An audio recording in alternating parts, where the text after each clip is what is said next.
बच्चों, जब आप अपनी लाइफ में किसी ऐसे गोल को चेंज कर रहे होते हो जो कि बहुत डिफिकल्ट होता है, जो आपके पोटेंशियल से बहुत मुश्किल लग रहा होता है, तो उस जर्नी में स्टार्टिंग में ना 1-2 महीने बहुत मजा आता है, बहुत एंथू रहता है, बहुत कॉन्फिडेंस रहता है।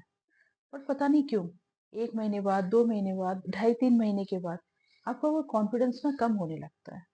लाइक कॉम्पिटिटिव जर्नी, अगर हम नीट जेई की बात करें, नीट जी में भी क्या होता है, हम स्टार्टिंग में एडमिशन लेते हैं, हमें बहुत अच्छा लग रहा होता है।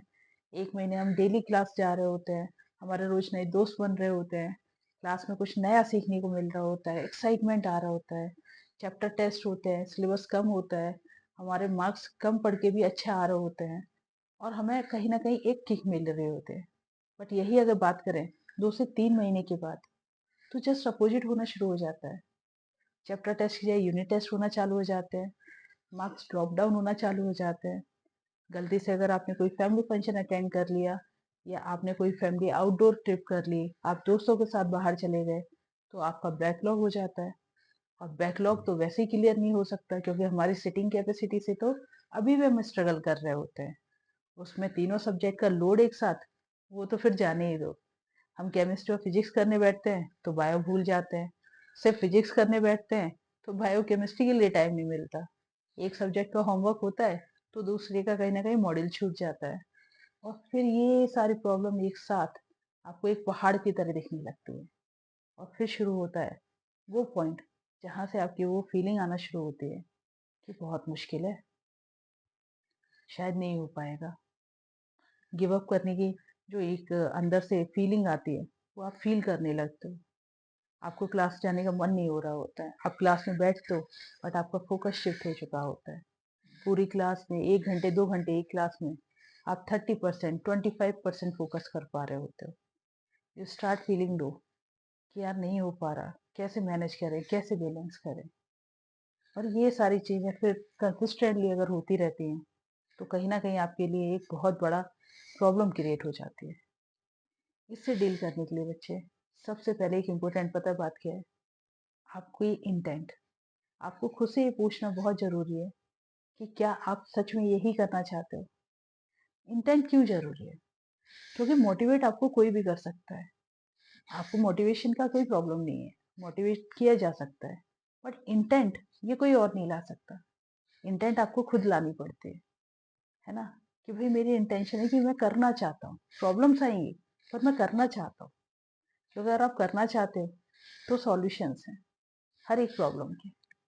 आप डिसिप्लिन, आप कंसिस्टेंसी, ये सारे वर्ड आप सुनते हो, बट इनके एक्चुअल मीनिंग जब आप देखोगे समझोगे, टाइम मैनेजमेंट, तो आपको समझ आएगा कि इनसे ही यही की है इन प्रॉब्लम्स को सॉल्व करने की। जैसे जब चैप्टर टेस्ट है और यूनिट टेस्ट हो रहे हैं तो आपके मार्क्स क्यों कम आ रहे हैं?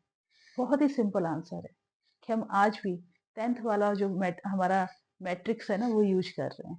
क्या 10th वाला मैट्रिक्स, कि जब पेपर्स आते हैं तो हम 2-3 दिन पहले पढ़ना चालू करते हैं। बेटा, it's not a 100 metre race, it's a marathon. और मैराथन के लिए रोज भागना पड़ता है, सिर्फ 2 दिन भाग के नहीं चलेगा।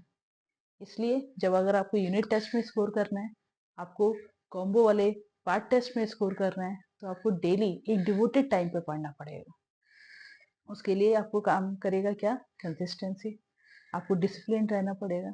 2 दिन आप कर पाओगे, 3 दिन मन नहीं करेगा, चौथे दिन शायद लो फील करोगे, उस दिन कम करना है। पर नहीं करने वाली कंडीशन सिर्फ एक ही सिचुएशन में होनी चाहिए, जब आप मेडिकली फिट ना हो। और जब आप कंसिस्टेंट हो चुके हो आपके स्टडी स्केड्यूल को लेके, तो बाकी की जो प्रॉब्लम है वो ऑटोमेटिक धीरे धीरे सॉल्व होना चालू हो जाएंगी। जैसे कि अगर बात करें बैकलॉग की, आपकी जो सिटिंग कैपेसिटी है, अगर आप हर वीक थोड़ा ट्राई करो कि आधा घंटा 1 घंटा मैं इस वीक और इम्प्रूव करूंगा और अपनी जो सिटिंग कैपेसिटी है उसको बढ़ाऊंगा, तो धीरे धीरे आपको डेली तीनों सब्जेक्ट को मैनेज करने के लिए भी टाइम मिलेगा।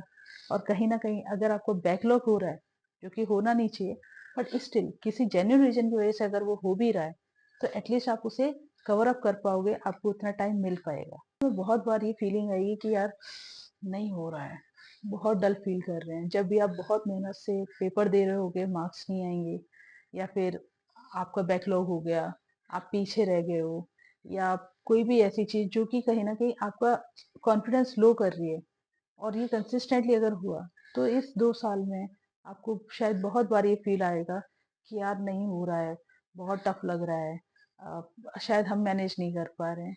उस टाइम पे बस अपने आप को एक ही सवाल पूछना है, क्या मेरे लिए ये सच में, एक्चुअल में इम्पोर्टेंट है?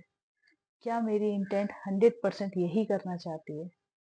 क्या ये मेरे लिए मेरी सबसे पहली, सबसे ज़्यादा इम्पोर्टेंट प्रायोरिटी है?